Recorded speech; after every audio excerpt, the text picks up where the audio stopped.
ஆத்துமாக்களை குறித்து மிகவும் எச்சரிக்கையாயிருப்பாய், பயப்படாதே. யோசுவா 23:11. ஆகையால் உங்கள் தேவனாகிய கர்த்தரில் அன்பு கூறும்படி உங்கள் ஆத்துமாக்களை குறித்து மிகவும் எச்சரிக்கையாயிருங்கள். நமது ஆத்துமாவை அழிக்கும்படிக்கு பிசாசானவன் தன்னால் இயன்ற அனைத்தையும் செய்து கொண்டிருக்கிறான். ஆத்துமா அழிந்து போவதற்கு முக்கிய காரணம் நாம் தேவனிடத்தில் அன்பு கூறாமல் இருப்பதுதான். தேவனிடத்தில் அன்பு கூறாமல் உலகத்தினிடத்தில் அன்பு கூறும்போது நமது ஆத்துமா தீய காரியங்களில் நாட்டம் கொள்கிறது, உலக இச்சைகளில் சிக்கி தவிக்கிறது. அதனால்தான் இந்த வசனம் ஆத்துமாவையும் தேவனிடத்தில் அன்பு கூறுவதையும் இணைத்து பேசுகிறது. இயேசுவும் இதை குறித்து நன்றாக பேசியிருக்கிறார். ஆத்துமாவை கொல்ல வல்லவர்களாயிராமல் சரீரத்தை மாத்திரம் கொல்லுகிறவர்களுக்கு நீங்கள் பயப்பட வேண்டாம். ஆத்துமாவையும் சரீரத்தையும் நரகத்திலே அழிக்க வல்லவருக்கே பயப்படுங்கள் என்று இயேசு சொல்கிறார்.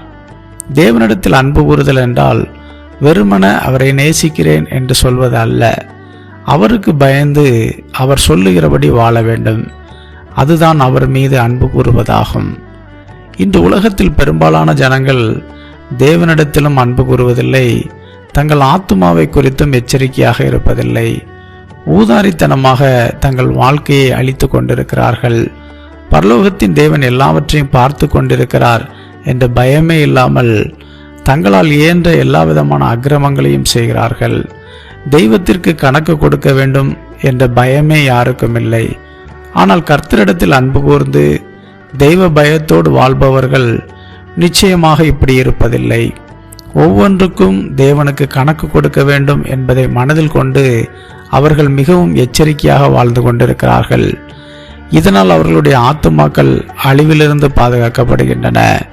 அவர்கள் சந்தோஷமாகவும் சமாதானமாகவும் பரலோகத்தை நோக்கிய தங்கள் பயணத்தில் உறுதியாக இருக்கிறார்கள். இப்போது தேவனிடத்தில் அன்பு கூறுவதற்கும் நமது ஆத்மாவை குறித்து எச்சரிக்கையாக இருப்பதற்கும் உள்ள தொடர்பு உங்களுக்கு புரிந்திருக்கும். தேவன் இல்லாமல் நமது ஆத்மாவிற்கு ஜீவனே கிடையாது என்பதை மனதில் கொள்ளுங்கள்.